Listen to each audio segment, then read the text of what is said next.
যে কোনো মুহূর্তে ধসে পড়তে পারে পায়ের নিচের এই ছাদটি।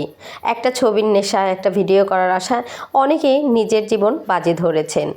প্রশাসন এবং কর্তৃপক্ষের দৃষ্টি আকর্ষণের পাশাপাশি আমাদের নিজেদেরও সচেতন হতে হবে। বলছি মানিকগঞ্জের শিবালয় উপজেলার তেওতা গ্রামে অবস্থিত তেওতা জমিদার বাড়ি নিয়ে। আসসালামু আলাইকুম, কেমন আছেন সবাই?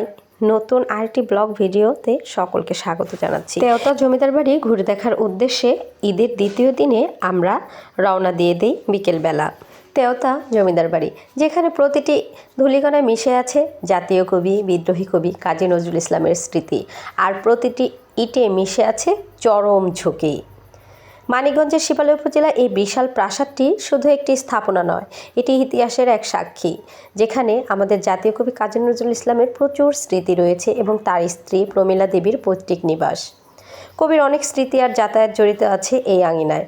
ঈদের আমেজে চারিদিকে মেলা বসেছে, দর্শনার্থীদের ভিড়ে কানায় কানায় পূর্ণ পুরো এলাকা। যেহেতু মেলা বসেছে, মেলা উপলক্ষে মানুষের ভিড় ছিল, কিন্তু এই আনন্দের আড়ালে লুকিয়ে আছে এক বড় বিপদ। আপনারা দেখতেই পাচ্ছেন ভবনটির অবস্থা অত্যন্ত নাজুক। জায়গায় জায়গায় ছাদ কিন্তু ধসে পড়েছে, দেওয়ালগুলো খসে পড়ছে। অথচ আশ্চর্যের বিষয় হলো, মানুষ এখনও হুমড়ি খেয়ে সেই বিপজ্জনক ছাদে উঠছে ছবি তোলার জন্য, একটু ভিডিও করার জন্য।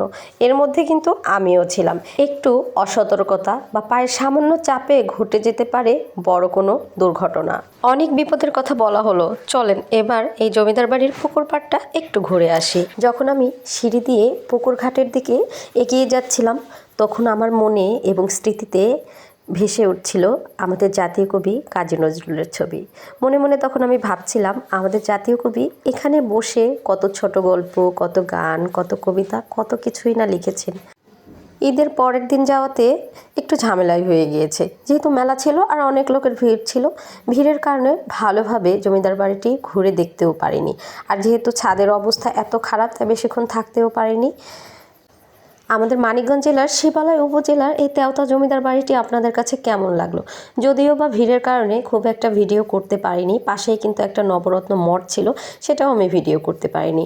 আর এই যে এই জমিদার বাড়ির সামনেই ছিল কাজী নজরুল ইসলাম এবং প্রমীলা দেবীর ছবি, সেখানে দাঁড়িয়েও আমি ছবি তুলতে পারিনি, কারণ প্রচুর মানুষের ভিড় ছিল। এত ঠেলাঠেলি করে ছবি তোলা সম্ভব হয়নি। আপনারা যদি আসতে চান তাহলে কোনো ঈদ বা কোনো ছুটিতে আসবেন না, এমনি একটা সময় আসবেন, তাহলে খুব ভালোভাবে এই জমিদার বাড়িটি ঘুরে দেখতে পারবেন।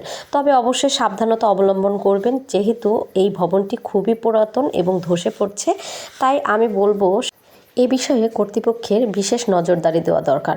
শুধু কর্তৃপক্ষের ওপরেই চাপিয়ে দিলে হবে না, আমাদের নিজেদেরকেও সচেতন হতে হবে, কারণ আমাদের নিজেদের জীবনের মূল্য সবচেয়ে বেশি। যাই হোক, আর কথা বাড়াচ্ছি না, ভিডিওটি এই পর্যন্তই ছিল। যদি ভালো লেগে থাকে তবে ভিডিওটি শেয়ার করে অন্যকে দেখার সুযোগ করে দিবেন। আল্লাহ হাফেজ।